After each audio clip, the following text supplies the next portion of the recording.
Hi everyone, this is Paul here from the Magnet Centre. Today I'm doing the astrology report for the week commencing the 15th of August, outlining some of the key aspects and transits for the week and giving a basic overview of what this all means for us. Before I do that though, I just want to clarify, as I always do, that astrology itself doesn't control our lives in any way, shape or form. It merely helps us to understand what the energies around us are doing, how the different aspects of the mind at the collective level interact with one another, and what kind of themes are unfolding around us and potentially lessons for us to learn so we can make best use of the transit. But at the end of the day, it requires us to actually take action and participate if we want things to change or if we want to learn anything from it. Now, in terms of this week's astrology, it's a comparatively quiet week compared to recent weeks, but we still have a couple of key events, if you like. The main one obviously being Mercury's going to turn direct on Sunday. But before that, in terms of the moon's aspects, we've got the moon starting off in Libra, so this is a time where you may feel the need to kind of reach out and connect with people or strengthen the bridges between ourselves and others in our one-to-one relationships, whether it be friendships or partners or anything like that. And then on Thursday, the moon will move into Scorpio. This will be a time for kind of understanding our deeper motivations for doing things, but it's also a time where we may experience old issues kind of rising to the surface, and it's a kind of good time to face any old stagnant emotions or old beliefs which don't serve us and to let go of them. Before on Saturday, the moon will move into Sagittarius, so this will be a time where it's kind of exploring new ideas, trying to get a better idea of who we are in relation to the world around us, and just exploring new belief systems. Before on Tuesday, the moon will move into Capricorn, and this will be time for applying whatever insights we've learned into our lives. So not just thinking or believing certain things, it's actually living by them. And it's also about taking personal responsibility for how our lives are unfolding. So we don't blame events in our lives on other people. We take ownership of what's going on in our own lives, and if we don't like it, we make the necessary changes so that we're living more aligned with who we are rather than pretend to be something that we're not. And as I was saying before, the main aspect is going to be Mercury turning direct on Sunday. So Mercury's also been retrograde since tail end of July, and it's been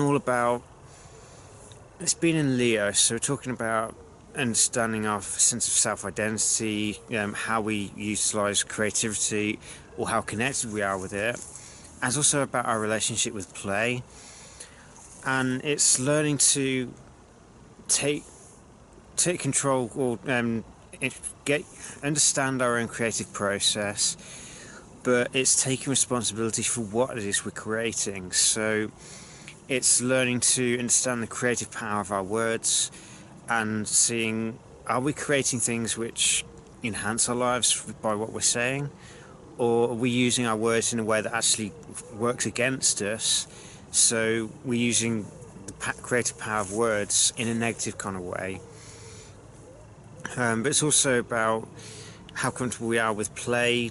Are we someone who's always working, never playing? Or do we have a healthy relationship with play because we understand that it's through the act of play that we get in touch with our creativity, and by engaging with the creativity we start to take better control over what we're creating in our lives, and we free ourselves up to be more spontaneous rather than rigid and predictable all the time in terms of our attitude.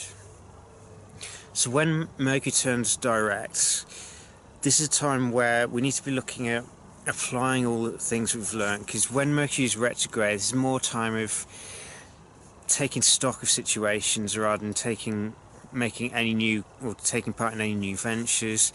So we would have had a seed of a new beginning around about the 9th of August when Mercury conjunct the Sun, and now as Mercury turns direct, we're starting to see that seed germinate. So it's how can we apply the insights that we've learned about ourselves into our life so it doesn't become just a flash in the pan.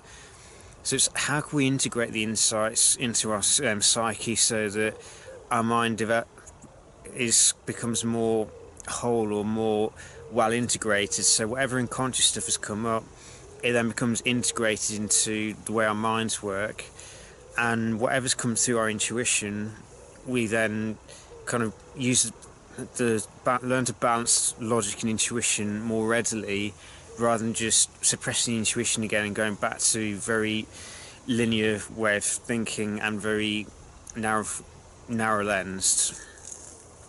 The other aspect, which is in place the entire week but is going to be exact on the same day as Mercury turn direct, is a trine between Jupiter in Scorpio and Neptune retrograde in Pisces. So this aspect is kind of trying to encourage us to show kind of generosity of spirit to everyone. I don't mean leave ourselves or let people take advantage of us. I'm not saying that we give people everything just because they want it, but this is more about having more patience with people. So where we might normally feel a bit irritable or just want to fob someone off or try and push them on to someone else because we're tired of listening to them, it's about if someone's talking to us and sharing an issue that they're having, it's kind of having that kindness and that generosity with our time to allow that person to speak without trying to shut them up or trying to cut them off so we don't have to listen. It's being a bit more understanding of the people's kind of imperfections or their perceived flaws, if you like.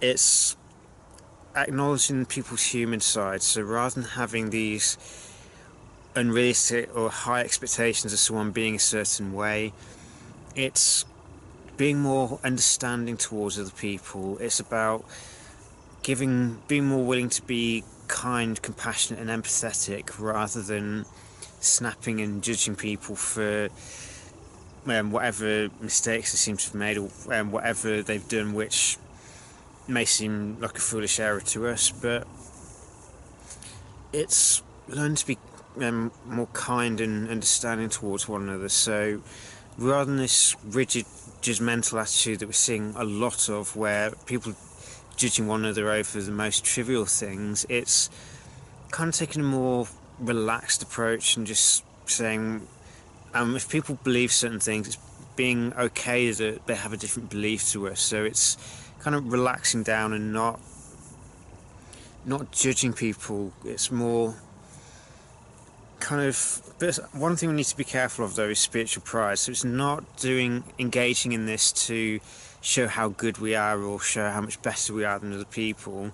If we're doing that, then it's coming from the wrong place and there's no point in doing it. So it's kind of being a bit more humble and open, about being more prepared to give that unconditional love to one another rather than instantly snapping at each other if issues get triggered. So it's also about doing that work on ourselves, because we can't really give this kind of unconditional love and compassion to others if we can't give it to ourselves first. So it's whenever shadow issues come up, whenever we get triggered by things, rather than lashing out or unleashing any emotional poison on others, it's more taking that moment to kind of step back for a moment, figure out why something triggered us, and identifying the triggers and using unconditional love for ourselves to deactivate those triggers, to remove the button, so that when someone acts a certain way,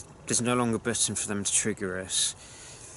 We also, during the whole of the week, though it gets progressively weaker towards the end, we're going to have a grand Earth trine involving Juno in Taurus. So this is kind of the need for grandness, practicality and physical support in our relationships.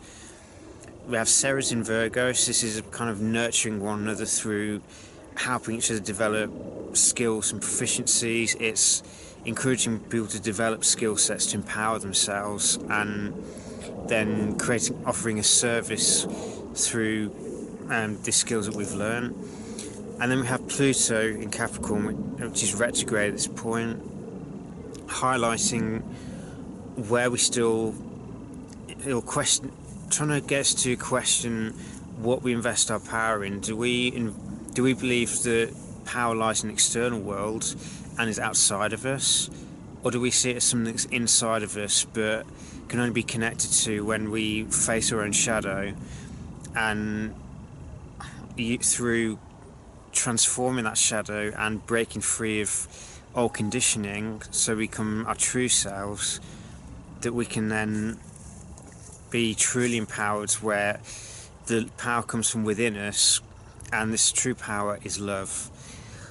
So this combination gives an opportunity to transform or have transformative relationships where issues can be brought up and healed through relationships, but also being, because Ceres, as well as being about nurturing, it's also about learning to let go. Because Ceres is about the ability to detach from what we create. So it's learning to be prepared to let go of things. It's embrace, because we create things, but at the end of the day, the creations don't belong to us. Once they're created, it's out there in the public, if you like. So it's about learning to detach from what we've created. So obviously, most obviously, creation search would be children. So it's about learning to not be overly attached and controlling and smothering. It's about learning to kind of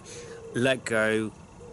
So when we're nurturing people, it's not about nurturing and smothering them. It's about giving them the necessary skills or the necessary guidance to help them nurture themselves, and then stepping back and allowing them to take those steps for themselves. So it's nurturing people in a way that empowers them to become more skilled and more proficient at taking charge of their own lives, and then at the right time stepping back and giving that person the freedom to do things their own way. They may mess up, but it's not our job to try and correct them or control them, force them to be a certain way. It's more just trying to give them necessary encouragement where necessary, but not trying to smother them or trying to control them because we have a fear of loss or anything like that. So there's a fair amount to take on board, but overall this week's more a theme of taking stock of what we've learned. It's learning to be more loving in our interactions with one another, and it's learning to connect with that unconditional love, to bring it into the deepest recesses of our own minds, to shed whatever attachments we have that keep us playing small or keep us engaging in control dramas and tendencies to try and exert power over others out of fear. And it's a time to apply whatever insights we learn about our own creative process, to become more mindful of what we're creating with our words. And overall, it's just, at the end of the day, the most important thing for any of us to learn is to know about ourselves, to know who we are and love who we are. And it's only through doing this that we can then truly love another person unconditionally. So it's moving away from conditional love. It's learn to let go of the need to control things. It's more go with the flow, exhibit more kindness towards one another. But obviously this requires that we be kind to ourselves. So when we do make mistakes, when we do slip up for whatever reason, we're bound to. We all have the same human limitations or the same imperfections. The more we just embrace our own flaws and accept the imperfections in others, the less likely we are to judge one another, and more we like to just live and let live, to give love to each other and encourage each other to be the best versions of each other we can be, to have a more generous attitude, so be more willing to give kindness and compassion to people. We may not necessarily feel like doing it, but at the end of the day, if we don't radiate more love and compassion, we're not really going to make there's not going to be any change in our environment, because it's only through embracing the power of unconditional love and compassion and radiating outwards that true change is possible, where other people can feel that kind of energy if they choose to embrace it and seek help, then that's a choice. Likewise, if it's something that they're not ready for, they're in a way, it's not our job to chase after them or to try to get them to open up and start growing before they're ready. Each person comes to a given stage of life at their particular time. It's not our job to force it. But the more we radiate unconditional love and compassion, the more influence that we have in a sense of sharing that light, shining that light out into the world. And if people feel like they want to kind of connect with it or learn more about it and figure out how they can do it themselves, and they openly or truly want help and want to know the truth of things, then by all means we can help. But if people don't want that, then just focus on your own self. Just focus on loving yourself unconditionally and just being the best version of yourself you can be, and just owning your own life and creating what you want rather than what you don't want. So may the week's astrology bring you many insights and many blessings. Take care, be blessed.